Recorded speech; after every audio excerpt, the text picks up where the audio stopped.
No, tärkeimpänä me laitettiin tuon ensimmäiseksi, että viiton visuaalisesti. Kuten olemme tässä muutaman kerran jo sanoneet, mutta että kuuroilla on niin erilainen se hahmotustapa siinä matematiikassa, että se auttaa, jos mahdollisimman visuaalisesti sen viittoon.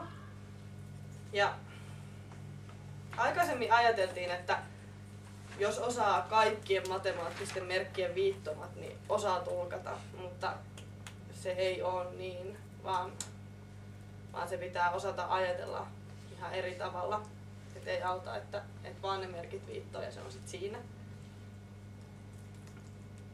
Ja toi viiton visuaalisesti on myös, liittyy siihen, että oliko se sitten geometriasta tai eri yhtälöistä tai sanallisista tehtävistä, niin se on silti tärkeää ihan riippumatta siitä tehtävän annosta.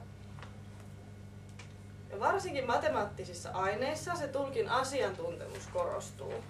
Jos se tulkki ei ymmärrä sitä tehtävän antoa, niin se ei myöskään osaa viittoa sitä visuaalisesti. Ja se Marja Huovila sanoi tämän moneenkin otteeseen, että se kyllä huomaa, jos tulkki ei osaa matematiikkaa. Et tsemppii. Joo. Kaikilla. Sitten tulkin oppilaan ja opettajan yhteistyö on todella tärkeää, mitä tässä on tämän päivän aikana käsiteltykin.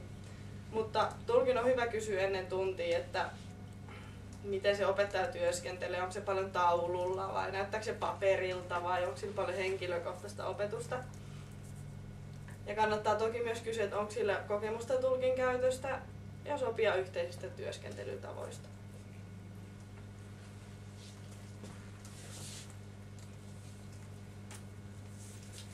Joo. Ja